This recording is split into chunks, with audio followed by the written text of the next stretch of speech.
Hello, this is our presentation on flow past immersed objects and packed and fluidized beds. I'm Thomas Scott. I'm Mia Maldonado. And I'm Janine Natour.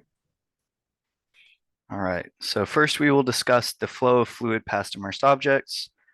This is a highly important aspect of engineering and design that works to describe the behavior and interactions of solids in a fluid flow, as well as the fluid flow itself. In order to grasp the interactions that are seen between solids and fluids in a flow, we must look at drag. Drag is the term used to encompass the forces involved with a fluid flowing past an immersed object. The first type of drag here is called skin drag, or wall drag. This type of drag is going to be present in any situation in which there exists a fluid flow past or along a body, and it occurs due to the viscous resistance or friction that is exhibited as the fluid stream moves along the surface of the body in parallel with the body. This type of drag will always exert force on the solid in the direction of the fluid flow. The other type of drag that we are considering here is called form drag. Form drag is different from skin drag in that it'll be heavily dependent on the shape of the object immersed in the flow. This is because the force exerted due to the directional change of that fluid must make in order to navigate around the object. For that reason, the more blunt or irregular an object may be, the more drag it will experience. Next, we will look at a couple of examples of flow past immersed objects. First, we will examine some of the key aspects of these diagrams, and then we will begin to look into the differences between the different geometries that we see, as we know this will greatly affect the drag experienced by the objects. At the front of an immersed body, where the flow is first coming into contact with the objects in figures B and C here, we will have a stagnation point.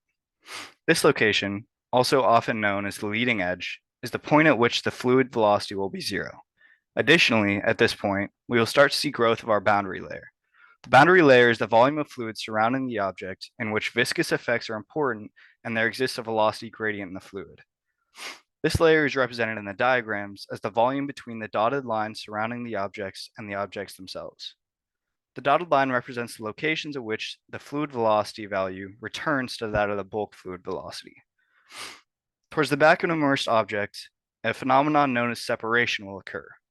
This will form what is known as a wake, in which there exist eddies and turbulent flow, which will contribute to the form drag on an object. These phenomena are all heavily influenced by the geometry of an immersed object. Looking at figure B, we can see that there exists a stagnation point in the front of the object, a boundary layer along the object, and then an early separation point, which leads to a very large wake with swirling eddies. Comparing this to the streamlined object in figure C, we can clearly see that the streamlining has a large effect on the separation point and thus the wake trailing the object. Next, we will look at the drag coefficient. This is a dimensionless value which helps to quantify the drag that a given geometric object will experience when exposed to a fluid flow. The drag coefficient can be expressed as the ratio of the total drag force per unit area to rho v naught squared over 2. Looking at these equations, we can see that the drag coefficient is equal to the total drag force in newtons per area. The area is the area of the body projected on a plane perpendicular to the flow. The drag coefficient is dimensionless.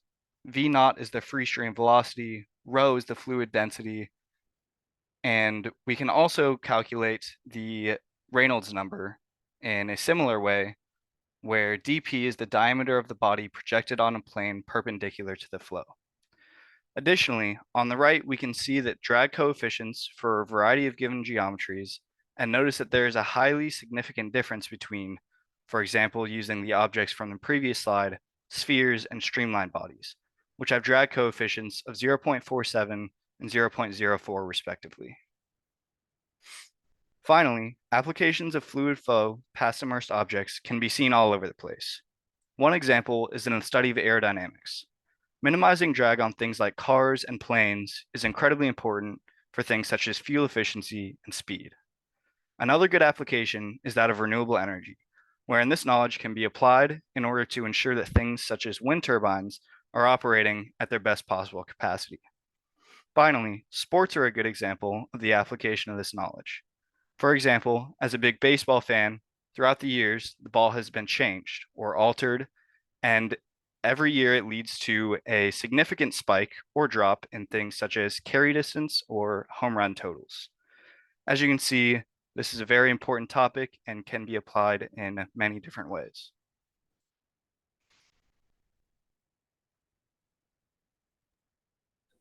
Okay, so for this topic as well, you really need to understand the relationship between objects' shapes and their interactions with flowing fluids.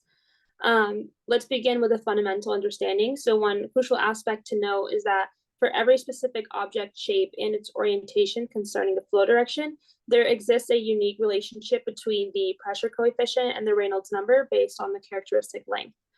It is also essential to highlight that the surface of a disk and the axis of a cylinder stand perpendicular to the flow's direction.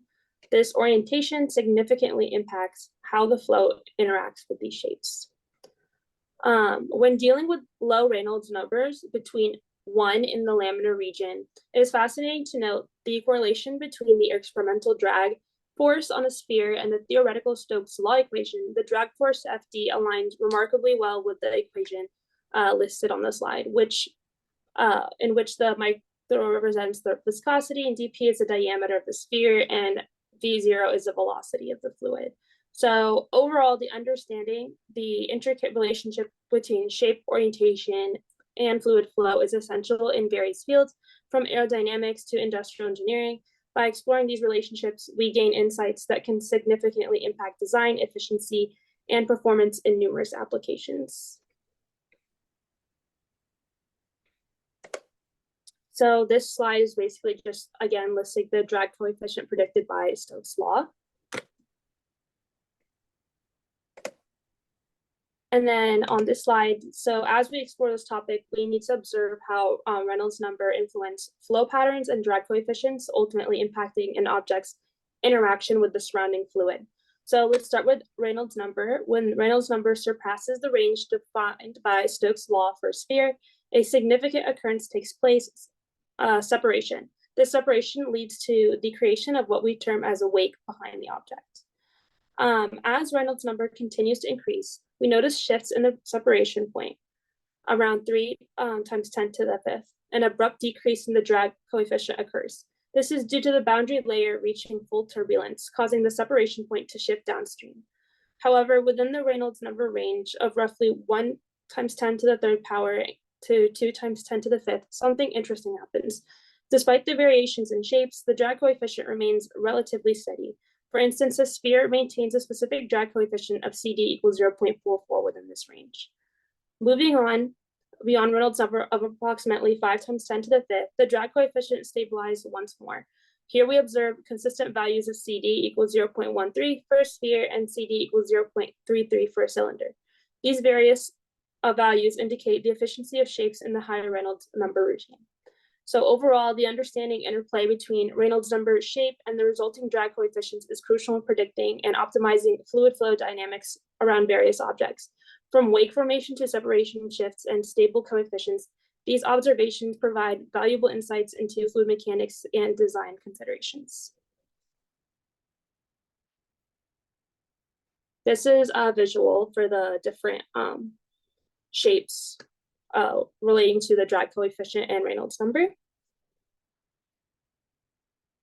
And for this slide, fluid flow perpendicular to the banks of cylinders or tubes is prevalent in many industrial applications, such as heat exchangers and various processing systems. These banks of tubes can be arranged in a myriad of geometries, including engineers to tailor their design based on specific requirements. However, the abundance of possible geometric tube configurations and spacing pose a challenge. It is crucial to note that due to this diversity, a single correlation for data on pressure drop and friction factors becomes impractical. Firstly, we have the parallel tube configuration. This arrangement commonly exhibits the following. So further increases in Reynolds number causes shifts in separation point. As listed, the number previously 3 times 10 to the 5th is the abrupt decrease in CD arises from the boundary layer reaching full turbulence, causes a separation point to shift downstream. Within the range of roughly 1 times 10 to the 3rd to 2 times 10 to the 5th, again, the drag coefficient remains relatively steady across the various shapes, with a specific value, again, of 0.44 for a sphere and beyond of approximately 5 times 10 to the fifth, the drag coefficient stabilized once more, indicating a consistent CD. So overall, the study of fluid flow past objects of different shapes, particularly in diverse tube arrangements, is vital in understanding and optimizing various industrial processes. So next we're going to talk about flow in packed beds. A packed bed is a very important system in chemical and other processes in engineering. Some of its common applications are fixed bed catalytic reactors, absorption of solute, absorption, filter beds, and so many other processes. The packing materials in the bed may consist of spheres, cylinders, irregular particles, or other various packing materials. The packing is assumed to be uniform everywhere and little to no channeling occurs. The picture shown below in the slide illustrates how flow moves through a packed bed. So in laminar flow, certain geometry relations are used in the derivations of flow. A few of these for laminar flow are the void fraction in packed beds, which is shown as epsilon equals the volume of voids in bed over the total volume of the bed. The specific surface of a particle, which is shown as AV equals the surface area of the particle over the volume of the particle. The surface area of a spherical particle is calculated as AV equals 6 over the diameter of the particle. The effective particle diameter of a non-spherical particle is shown as 6 over the specific surface. The ratio of the total surface area in bed to the total volume of bed equals the specific surface times 1 minus the void fraction minus the, which can be simplified to 6 over the particle's diameter times 1 minus the void fraction.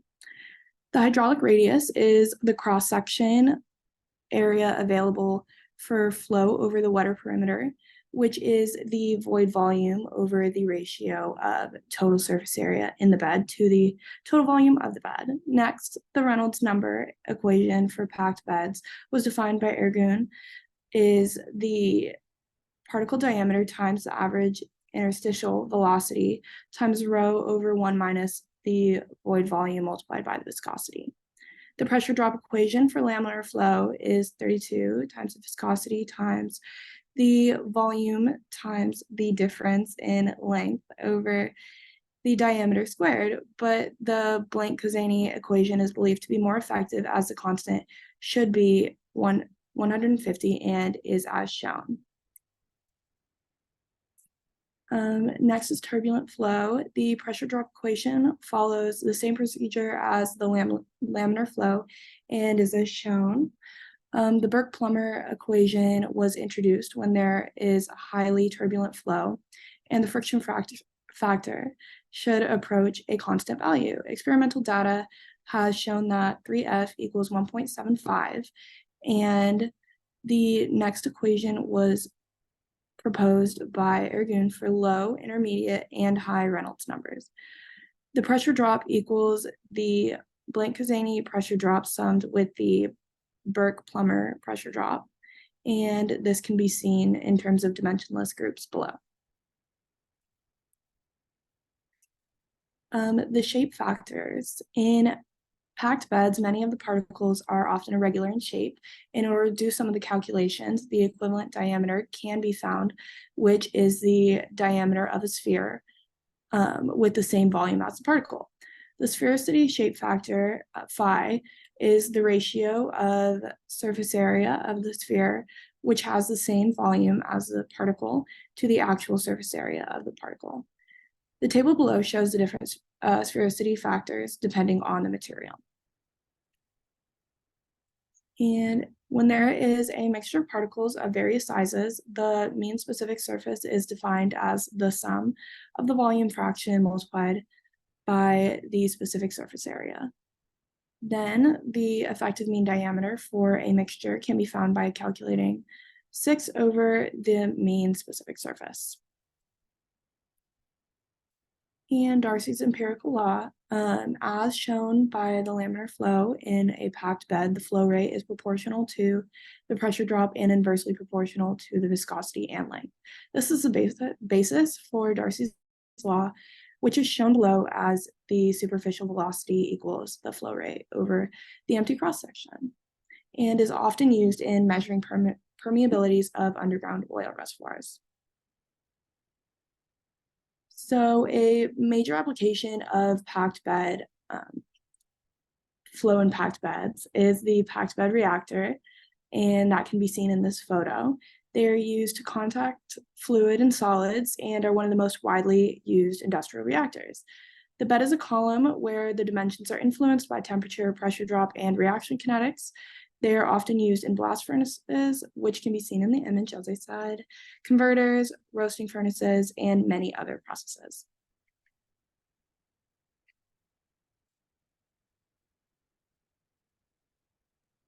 Next, we have flow in fluidized beds. This is a suspension of solid particles in an upward fluid flow, and it is a key aspect in engineering applications such as mixing or heat transport. So first, we're going to look at the velocity and porosity in fluidization. So at the beginning, when a relatively low velocity fluid flow is induced through a bed of particles, the velocity of the particles will be unchanged. The velocity is not high enough to have any effect on the particles at this stage.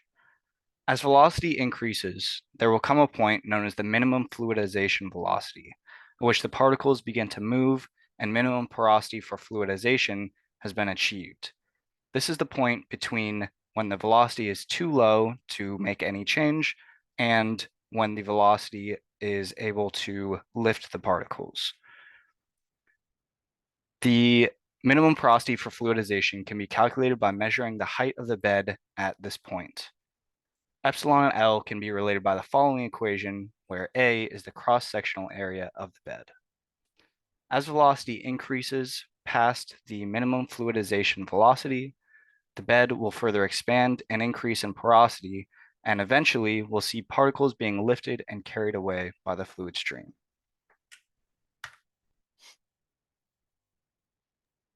Expansion of fluidized beds.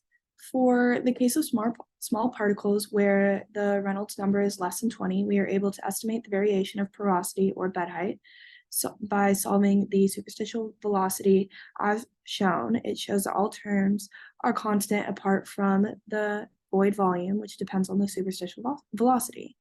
This equation can be used to estimate the void volume of liquids, but errors may occur when used for gases due to clumping and other factors.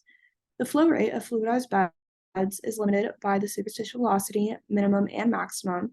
The equations below can be used to calculate the operating range. For fine solids where the Reynolds number is less than 0.4, the ratio of the settling velocity to the minimum velocity is approximately 90:1, while in large solids where the Reynolds number is greater than 1,000, the ratio is approximately 9:1.